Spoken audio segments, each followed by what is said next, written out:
افغان امور اور T T P general فیض کی پشاور میں تعیناتی کی وجہ کیا ہے؟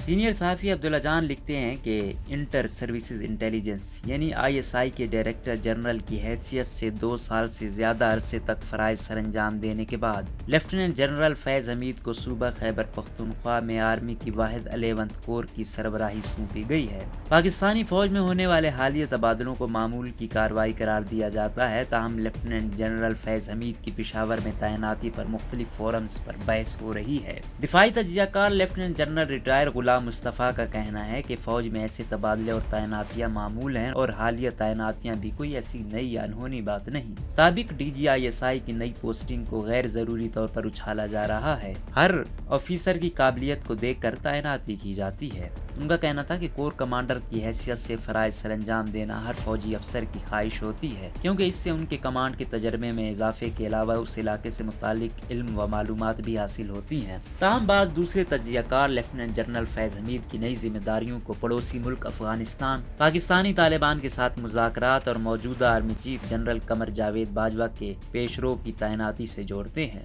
دفاعی امور پر لکھنے والے صحافی متین حیدر کا کہنا تھا کہ لیفٹیننٹ جنرل فیض حمید کی کور کمانڈر پشاور کی حیثیت سے تعیناتی انہی عوامل کو سامنے رکھ کر کی گئی ہوگی کیونکہ وہ ان شعبوں سے متعلق اٹھنے والے مسائل سے نمٹنے کے لیے اہل آفیسر ہیں۔ ان کے تجربے، مہارت اور ان علاقوں اور یہاں کے لوگوں سے متعلق معلومات نے انہیں اس عہدے کے لیے اچھا امیدوار بنایا۔ صحافی اور تجزیہ کار فہد حسین پاکستان کے انگریزی اخبار ڈان میں لکھتے ہیں کہ لیفٹیننٹ جنرل فیض حمید نے D G I S I کی حیثیت سے پاکستان کی افغان پالیسی بنانے میں اہم کردار ادا کیا۔ اکثر دفاعی تجزیہ کاروں کی رائے میں ان کی کمانڈر 11 کور کی حیثیت سے تعیناتی کا براہ راست تعلق افغانستان میں ماضی قریب میں ہونے والے اور مستقبل میں پیش آنے والے ممکنہ واقعات سے ہے۔ جنرل ریٹائر طلعت مسعود کے خیال میں لیفٹیننٹ جنرل فیض حمید نے گزشتہ 2 سالوں کے دوران افغانستان سے جڑے واقعات کو قریب سے دیکھا اور بعض چیزوں میں بذات خود شامل بھی رہے ہیں۔ انہوں نے کہا کہ جنرل فیض افغانستان کے معاملات کو بہت قریب سے دیکھ چکے ہیں اور اس سے متعلق بہت کچھ جانتے ہیں، اس لیے میرے خیال میں یہ ایک وجہ ہو سکتی ہے انہیں پشاور بھیجنے کی۔ انڈیپینڈنٹ اردو سے گفتگو کرتے ہوئے انہوں نے کہا کہ کور کمانڈر پشاور افغانستان کے قریب ترین فوجی آفیسر ہوتا ہے، جبکہ 11 کور پاکستان کے نازک ترین علاقوں کو دیکھتی ہے، جس کی لیفٹیننٹ جنرل فیض حمید پوری معلومات رکھتے ہیں۔ متین حیدر کا اس سلسلے میں کہنا تھا کہ لیفٹیننٹ جنرل فیض حمید افغانستان کے حوالے سے کافی تجربہ رکھتے ہیں اور کمانڈر پشاور کور کی حیثیت سے وہ افغان طالبان اور ان کی حکومت کے ساتھ براہ راست رابطوں میں رہیں گے۔